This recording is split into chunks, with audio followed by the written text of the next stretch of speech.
Bonjour mes amis, alors après une petite interruption liée évidemment au travail et à d'autres choses, donc je reprends ma série de vidéos et aujourd'hui je vais vous parler de quelque chose qui m'a posé question, comme on dit dans les milieux autorisés. Non, sérieusement, vous avez tous entendu les exploits d'Elon Musk au travers du Department of Government Efficiency, DOGE. Il découvre des gâchis, des dépenses bizarres, des dépenses woke par milliards, des dépenses qui n'ont pas été proprement enregistrées, comptabilisées, etc., et dont on ne connaît pas les récipiendaires quelquefois. Donc tout ça, c'est très, très, très, très, très, très grave. Mais c'est quelque chose que l'on savait plus ou moins avant. Bon, alors, la première question que je me suis posée, en fait, elle est très simple. C'est comment arrive-t-il, enfin, Musk, à avoir toutes ces informations? Alors, il se connecte aux ordinateurs de chaque administration qu'il est en train d'auditer, puisque on peut parler d'audit. Et puis, il doit utiliser un software, un logiciel, qu'il a dû mettre au point lui-même, mais qui est basé sur son intelligence artificielle qui s'appelle Grok, que tout le monde peut utiliser sur Twitter. Si vous avez un abonnement premium sur Twitter, vous avez droit à utiliser Grok. Je l'ai moi aussi, c'est pour ça que j'utilise pas mal Grok, qui est bien. Bon, c'est pas, il y a plein d'intelligence artificielle aujourd'hui. Grok est pas mal, bon, pour certains usages, mais pas pour tout, bien sûr. Chaque intelligence artificielle a sa propre caractéristique. Alors, et puis, donc, il a mis au point un software, un logiciel, et il est en train de chercher dans les serveurs, dans les fichiers de toutes ces administrations, pour détecter des anomalies, des fraudes, des gâchis, etc., etc. Très bien, tout le monde est content. On a balancé sur la place publique les excès de USAID. André Berkoff en a parlé plusieurs fois sur Sud Radio. D'autres gens en ont parlé. Bon, très bien. C'est très très bien. Euh, on balance un os à la foule, si j'ose dire. Si je voulais être méchant, c'est ce que je dirais avec ironie. Mais la réalité, c'est qu'on n'a que le sommet de l'iceberg. Bon, alors est-ce qu'il va aller plus loin? Est-ce qu'on va avoir des idées de ce qui se passe au ministère de la Défense aux États-Unis, où c'est un gâchis total depuis des décennies? Donc il y a matière, si vous voulez, à chercher un peu partout du gâchis. On va en trouver partout. Voilà. Et pas seulement chez USAID. Alors, et c'est le mot efficiency qui m'a fait bondir. En y réfléchissant de plus près, pas au départ, mais bon, au fur et à mesure des informations qui tombaient et qui nous expliquaient que Elon était en train de découvrir des choses incroyables, bon, je me suis dit, tiens, efficiency, qu'est-ce que ça peut vouloir dire? Alors, efficiency en anglais, c'est efficacité en français. Bon, c'est pas très compliqué à comprendre, mais qu'est-ce que ça veut dire quand ça s'applique à l'administration? Mais oui, Department of Government Efficiency, département de l'efficacité gouvernementale ou de l'efficacité bureaucratique. On n'élimine pas la bureaucratie, on la rend plus efficace. Et c'est là où est ma réflexion. Qu'est-ce que ça veut dire? Moins de fonctionnaires, mais plus de technologie, plus d'intelligence artificielle? Moi, je vois un danger là-dedans. Et, euh, et je vais vous expliquer pourquoi. Parce que j'avais fait une vidéo il y a quelques temps sur Elon Musk, j'avais appelé ça mi-ange, mi-démon. Et c'est le problème, pas seulement avec Musk, mais avec tout le monde, avec tous ceux qui ont un rôle politique ou économique important. Il y a toujours une face sympathique et il y a une face moins sympathique. Voilà. C'est le côté obscur de la force, voilà, comme diraient les fans de Star Wars. Et moi, c'est ça qui m'intéresse le plus parce que, encore une fois, je vais vous expliquer. Moi, j'ai rien contre Trump, j'ai voté 3 fois pour lui. Mais le problème, c'est que c'est pas Trump le problème. C'est ceux qui vont utiliser ce qu'il va mettre en place plus tard. Donc, il va mettre en place maintenant quelque chose, mais ceux qui vont l'utiliser, c'est pas forcément Trump ou ses amis, ou des gens qui ont la même philosophie ou la même idéologie. Ça peut être ses ennemis ou ses opposants politiques.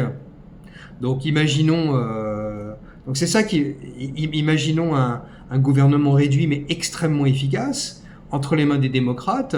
Ça va être l'Union soviétique 2.0. Il ne faut pas se faire d'illusions. Bon, Alors, si on était cynique, on dirait que Musk cherche, bon, parce que c'est un homme d'affaires, il cherche à avoir plus de contrats avec le gouvernement. Bon. Et il va dire, bah oui, mais moi je suis moins cher que les bureaucrates, j'ai quelques ingénieurs. D'ailleurs, c'est comme ça, hein, c'est une équipe d'ingénieurs qui l'a mis en place. Ils ont une sorte de software qui est comme un verre qui glisse un peu partout, qui va chercher les informations, et après, bon, ils les analysent, et boum, ils balancent des chiffres sur Twitter, sur X, ou alors dans la presse, et c'est comme ça qu'on sait que telle agence a dépensé tant, etc., etc. Bon, j'ai pas besoin d'y revenir, vous avez dû l'entendre dans la presse.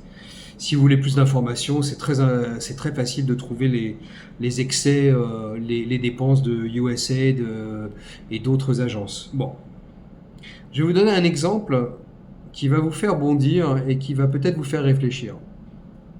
J'ai appris que le fisc américain, qui s'appelle l'IRS, a un software qui a été créé dans les années 60-70. Bon, il a été un petit peu amélioré au cours du temps, mais pas beaucoup, parce que traditionnellement, bon, aux États-Unis, on n'aime pas trop l'IRS, donc on lui donne pas beaucoup de budget, en général. Alors, les démocrates en donnent plus, parce que les démocrates aiment les impôts, donc ils aiment fracasser la tête des contribuables avec leur bureaucratie. On est en pleine saison de déclaration fiscale aux États-Unis, et je peux vous dire que c'est pas rigolo. Les formulaires, etc. Bon, bref. Donc l'IRS, c'est le marigot des bureaucrates et des petits hommes gris, comme dirait Charles Gave. Et donc, bon, le software, pour l'instant, n'est pas très efficace. Il est efficace, mais pas très efficace. Imaginons que Elon Musk propose de réformer tout ça et de décrire un software basé sur Grok ou un autre AI, une autre intelligence artificielle, et qui va attraper même les mecs qui ont oublié de déclarer $40 de revenus sur TikTok ou un truc complètement banal. Mais ça va être un enfer épouvantable. Alors les gens vont dire oui, mais c'est bien parce que les impôts c'est important pour les services publics, etc. Bon, ça c'est un problème philosophique. Il y a des gens qui sont contre l'impôt. Moi j'aime pas trop parce que c'est mal dépensé. J'adore les impôts quand ils sont très bien dépensés. Voilà. Et quand on fait attention à nos sous. Mais quand on sait comment ils dépensent nos sous, non, je suis pas d'accord. Je suis désolé, je vais faire sauter de leur chaise pas mal de gens, mais il y a quand même des choses sur lesquelles on peut être intransigeant. Payer des impôts, oui, mais si c'est efficacement utilisé. Voilà. Et c'est utilisé pour le bien public. Et que ça part pas à l'étranger pour financer des dictateurs ou des choses comme ça. On n'en a pas besoin. Je ferai une vidéo d'ailleurs sur le soft power, mais le soft power n'est pas obligatoirement quelque chose de cher ou d'argent qu'on prend de la poche des contribuables d'un pays pour le donner à d'autres personnes.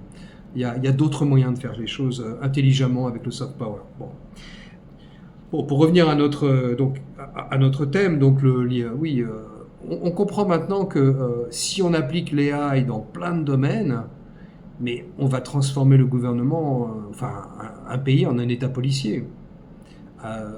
Les gens n'auront plus de latitude, n'auront plus de liberté, parce que tout sera, géré par une machine finalement. Bon, il y a des tonnes de romans de science-fiction, il y a des tonnes de films qui reprennent ce genre de thèmes, donc j'ai pas besoin de titiller votre imagination plus que ça. Je sais que vous avez en tête des tas d'applications possibles dans ce genre d'idées. Mais je pense qu'il y a un danger très grave et c'est quelque chose qui peut faire peur.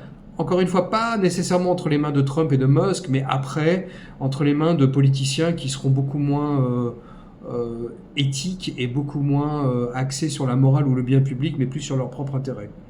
Hein, les Biden sont connus pour ça, mais il y a plein d'autres gens comme ça. Imaginez Dick Cheney ou Obama avec ce genre d'outils hyper sophistiqués, vous aurez un enfer. Bon. Alors pour appâter les gens, évidemment, on va leur proposer ce qu'a fait Elon Musk. D'ailleurs, aussi je suis étonné. Il veut donner $5000 à chaque contribuable. Donc c'est une sorte de dividende sur les recherches qu'il a faites via Doge sur les administrations et les gâchis, etc. Bon. Alors l'argent qui a été dépensé, on ne le récupérera pas. Mais si on coupe l'argent tout de suite, oui, bien sûr. Mais au lieu de nous redonner de l'argent, baissez les impôts, par exemple. Ne nous donnez pas $5000. Baissez les impôts. Baissez les charges sociales. simplifier les déclarations fiscales, simplifier les démarches administratives. Faites en sorte que l'administration, je ne sais plus si j'en ai parlé ou pas, mais refaire un passeport maintenant aux États-Unis, ça prend 10 minutes. Vous allez sur Internet, vous prenez une photo avec votre téléphone mobile, vous l'aménagez pour qu'elle soit bien cadrée, vous téléchargez ça sur le site, vous mettez vos informations, vous mettez votre numéro de passeport, vous envoyez, je ne sais plus combien ça coûte, 150 ou 200 dollars, je crois, ou 130 dollars, je ne me souviens plus du prix, à vrai dire. Vous envoyez ça par email, et une semaine après, vous avez votre passeport dans votre boîte aux lettres, et et votre ancien passeport est désactivé à distance. Donc voilà, c'est possible. Il n'y a pas besoin de passer par tout un tas de procédures, aller physiquement au consulat ou à la mairie pour faire renouveler votre passeport. Ça n'est pas nécessaire. On peut le faire en ligne. Bon, voilà. Donc ça, c'est un exemple d'efficacité qui est facile, pas trop cher et qui permet à tout le monde d'être heureux. Voilà. Alors, où je veux en venir pour terminer? Je ne vais pas vous faire un cours magistral sur ça parce que ce n'est pas le but de la vidéo, mais on s'achemine vers ce qu'on appelle le technofuturisme. Et ça, c'est le grand projet d'Elon Musk, de Marc Andreessen, j'en ai déjà parlé, c'est celui qui avait créé le navigateur Mosaïque au début d'Internet, et Ray Kurzweil aussi, qui est un futuriste. Bon, tout ça, ce sont des gens très intelligents, très intéressants. Bon, alors, je vais vous faire un résumé très simple. Qu'est-ce que le technofuturisme?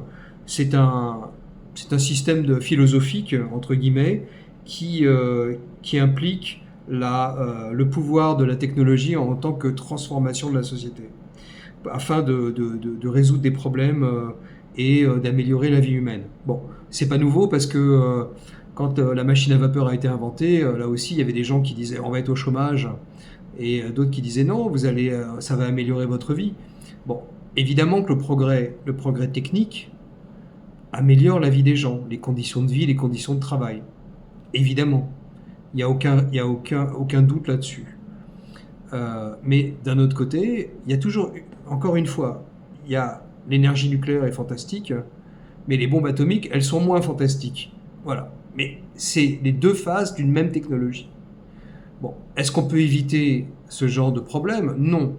Pour chaque technologie inventée, il y a une phase qui est bénéfique et une phase qui est dangereuse. Bon, c'est comme ça.